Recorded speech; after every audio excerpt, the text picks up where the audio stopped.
चलो हो गया। अब बात करते हैं प्रश्नावली 8.1 की। प्रश्नावली 8.1 पहला क्वेश्चन राशि जरा पढ़ो, क्या कह रहा है पहला क्वेश्चन। पहला क्वेश्चन तो बहुत ही सरल है। अच्छा हाँ, नोट एक और लिखाना था आपको, वो नोट लिख लो, फिर इसके बाद बात करते हैं। ठीक है, लिखो, नोट लिखो जरा सा। नोट, किसी भी चतुर्भुज के अंतः तथा बाह्य, चाहे अंतः हो चाहे बाह्य, कोणों, अंतः तथा बाह्य कोणों का योग, का योग राशि। अच्छा एक चीज बताओ, मैं एक क्वेश्चन तुमसे पूछ रहा हूं, एक चतुर्भुज में कितने कोण होते हैं ये बताओ मुझे। 4 कोण होते हैं। 4 कोण अंतः होते हैं और 4 ही कोण बाह्य होते हैं। चलो ठीक है, अच्छी बात है। अंतः कोण तथा बाह्य कोणों का योग, अंतः कोण हो या फिर बाह्य कोण, तथा ना लिखो नहीं तो गड़बड़ हो जाएगा। अंतः या बाह्य, बाह्य कोणों का योग 360 होता है। जैसे हम लोगों ने अभी तक त्रिभुज में पढ़ा था ना कि त्रिभुज के तीनों अंतः कोणों का योग कितना होता है 180 अंश, और त्रिभुज के बाह्य कोणों का योग कितना होता है 360 अंश। ठीक उसी प्रकार से चतुर्भुज में अंतः कोणों का योग भी और बाह्य कोणों का योग भी कितना होता है 360 होता है। कितना होता है 360 होता है। ठीक है, हो गया। चले साफ कर दे इसको, ऑनलाइन बच्चे पॉज करके वीडियो नोट कर ले। ठीक है, चलो अब क्वेश्चन नंबर पहला पढ़ो, क्योंकि पहला क्वेश्चन इसी से रिलेटेड है। ठीक है, पढ़ो जरा सा पहला क्वेश्चन क्या कह रहा है। फर्स्ट क्वेश्चन क्या कह रहा है, एक चतुर्भुज के सुनो, एक चतुर्भुज के कोण मतलब कितने अनुपात में, 3 अनुपाते 5 अनुपाते 9 अनुपाते 13।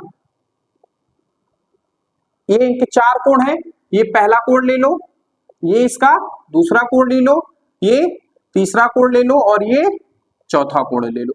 बात समझ में आई आपको। इन 4 कोणों को इन्होंने अनुपात में दे दिया है। ठीक है, बात समझ में। तो इन चतुर्भुज के सभी कोणों का मान ज्ञात करो। हमें क्या ज्ञात करना है, प्रथम द्वितीय तृतीय और चतुर्थ कोण का मान ज्ञात करना है। मान ज्ञात करना है, ज्ञात करना है। अब बात गौर से समझना, क्या हुआ समझ में नहीं आ रहा है क्या कि क्वेश्चन नहीं मिल रहे। चलो न्यू वाली बुक में नहीं है, कोई बात नहीं, इसमें देखो हमसे। अच्छा एक बात बताओ, अनुपात का कॉन्सेप्ट पहले समझो, ये आज का लास्ट क्वेश्चन होगा, इसके बाद फिर क्लास को एंड कर देंगे। ठीक है, क्योंकि टाइम हो रहा है। अच्छा एक गौर से देखो, अनुपात का मतलब क्या होता है। अनुपात, अनुपात का मतलब होता क्या है, बटा होता है, भाग आप देसी भाषा में कह सकते हैं। ठीक है, जैसे मैंने कहा कि 2/4 और 4:8, इन दोनों का अनुपात बराबर है। इसको भी काटोगे 2 से, 2 एकम 2, 2 दूनी 4, 1:2 आएगा।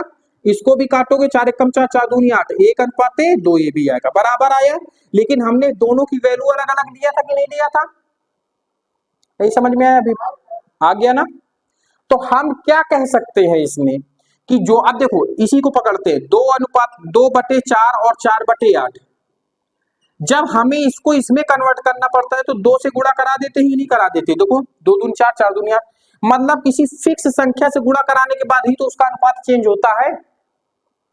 तो इस प्रकार से ये 4 अनुपात दिया गया है। बात बहुत गौर से समझना, अगर मैं किसी एक संख्या का गुणा करा दूं जो मुझे नहीं पता है कि कौन सी संख्या हो सकती है, 1 भी हो सकता है, 2 भी हो सकता है, 3 भी हो सकता है, इवन इनफाइनाइट भी हो सकता है, x भी हो सकता है और n भी हो सकता है, मतलब कुछ भी हो सकता है। जैसे मैंने यहां 2 का मान रखा तब ये मान आया, लेकिन दोनों का अनुपात बराबर है कि नहीं है। तो इस प्रकार की बहुत सारी संख्याएं होगी जो 3:5, 5:9, 9:13 में होगी। तो उसमें से हमारा आंसर कौन सा है, वो आंसर ज्ञात करने के लिए, जैसे हमने यहाँ पे 2 से गुणा किया, तो मुझे नहीं पता किसी एक संख्या से गुणा कर दूं तो ये अनुपात नॉर्मल में टूट जाएगा कि नहीं टूट जाएगा। अभी नहीं समझ में, समझना गौर से जो समझा रहे हैं। जैसे मैंने कहा कि निम्न अनुपात में, निम्न अनुपात में x से गुणा कराने पर, x से गुणा कराने जैसे ही हमने x से गुणा कराया तो ये क्या बनेगा 3x, और जो अनुपात था ना वो क्या हो जाता है, खत्म हो जाता है। ये हमारा पहला कोण है, ये क्या है 5x, ये हमारा दूसरा कोण है, ये हमारा तीसरा कोण है, और ये हमारा चौथा कोण है। तो मैंने हमने एक फिक्स संख्या किससे गुणा करा दिया, x से। जैसे हम इधर किससे करा रहे थे 2 से, उसी तरीके से हमने उसमें किससे गुणा करा दिया, x से। लेकिन किंतु परंतु बंधु, हमें x का मान फाइंड आउट करना पड़ेगा, तभी तो इसकी एग्जैक्ट वैल्यू निकल के आएगी। क्योंकि हमसे पूछा क्या है, पहले दूसरे तीसरे और चौथे कोण का मान ज्ञात करना है, मानी तो हमसे पूछा है। तो कहीं ना कहीं x में अगर हम वैल्यू देंगे तो क्या हमारा क्वेश्चन सॉल्व माना जाएगा, नहीं माना जाएगा। तो कहीं ना कहीं हमें x की तो वैल्यू फाइंड आउट करनी ही पड़ेगी। कैसे करेंगे समझते जाना। अच्छा एक बात बताओ, मैंने अभी नोट में आपको लिखाया था कि चतुर्भुज के तीनों, ये अंतःकोण है, चतुर्भुज के तीनों चारों अंतःकोणों का योग कितना होता है, हाँ 307। तो इन सबको जोड़ दें और 307 के बराबर कर सकते हैं, क्योंकि कोण ही तो दिए गए हैं चारों। तो हम क्या करेंगे, कोण फर्स्ट, सेकंड, थर्ड और फोर्थ को आपस में क्या करने पर, जोड़ने पर। अब जैसे हम इनको जोड़ेंगे तो क्या हो जाएगा, 3x plus 5x plus 9x plus 13x बराबर किसके हो जाएगा, 360 के। क्योंकि हम लोग अभी पढ़ चुके त्रिभुज के चतुर्भुज के चारों अंतःकोणों का योग कितना होता है, 360 अंश होता है।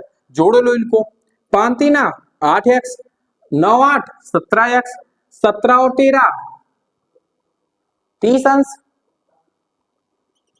30x हो गया, किसके बराबर हो गया, तो x की वैल्यू यहां से निकल आएगी 360 बटे 30, ये 0 से ये 0, कितना आ गया 12। अब जब x की मान कितना आ गया हमारा 12 आ गया, जैसे ही x का मान 12 आ गया तो हम सब जगह क्या रख देंगे 12। तो यहाँ पे हम क्या लिखेंगे, x का मान रखने पर। जैसे ही हम x का मान रखेंगे तो यहां पर भी हम तो यही काम करेंगे, ऐसे ही आपको लिखना है, यहां पर भी आपको ऐसे ही लिखना है, यहां पर भी आपको ऐसे ही लिखना है। अब जैसे ही आप लिखेंगे तो 3 गुणे 12, यहाँ कितना हो जाएगा, सॉरी 3 गुणे 12, 5 गुणे 12, 9 गुणे 12 और 13 गुणे 12, 12 12 5 32 36। तो पहला कोण कितने अंश का होगा, 36 अंश का। 12 पंचे 60 अंश, दूसरा कोण 60 अंश का, तीसरा 12 नहीं है 108, 13 गुणे 12। अब जब इस प्रकार का गुणा करना हो तो ये भी ट्रिक सीख लो। 13 को क्या लिख सकते हैं, या फिर 12 को क्या लिख सकते हैं, 10 प्लस 2 लिख सकते हैं। 13 में 10 का गुणा कराओगे 130 आएगा, और 12 में 13 में 2 का गुणा कराओगे 26 आएगा। 130 और 26, 130 और 20 55 156। देखो जरा गुणा करा के देखो क्या सही है कि नहीं। मुझ बानी गुणा हमने कराना आपको सिखा दिया। राशि बेटा करके देखो जरा सा, आ रहा है ना, पक्का कंफर्म। देखो जरा सा, इतना ज्यादा आप लोग इंटेलिजेंट होते जा रहे हो, हमसे पढ़ाई करोगे देखो कितना आगे जाओगे। शॉर्टकट में बताना सिखा दिया, ठीक है। आप इसी देखो अभी ये भी सीख लो। 12 गुणे 13 को आप ऐसे भी कर सकते हो, 10 गुणे 10 प्लस 3 गुणे 12, 120 प्लस 24, 12 12 5 32 36, कितना होगा 36, कितना आ गया 156। लेकिन ये करना दिमाग में ज्यादा क्यों रहेगा जानते हो, 12 का गुणा 3 में करोगे 36 आएगा, और 120 को 36 में जोड़ना अपने में एक महाभारत है।